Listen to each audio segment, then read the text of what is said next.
Magugulat ka dahil sa dami ng tawag o missed call ang matatanggap mo mula sa iyong partner, lalo na kung magka-LDR kayong dalawa.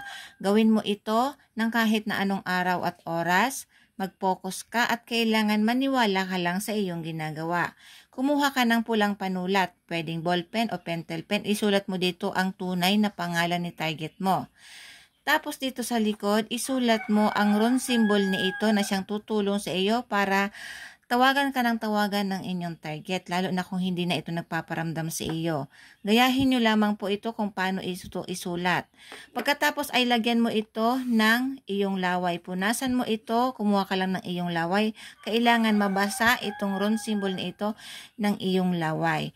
Pagkatapos, tupiin mo lamang ito papasok sa iyo. Habang tinutupi mo, kailangan iniisip mo si target mo na tinatawagan ka na niya. Sa likod ng cellphone case mo ay ilagay mo lamang ito.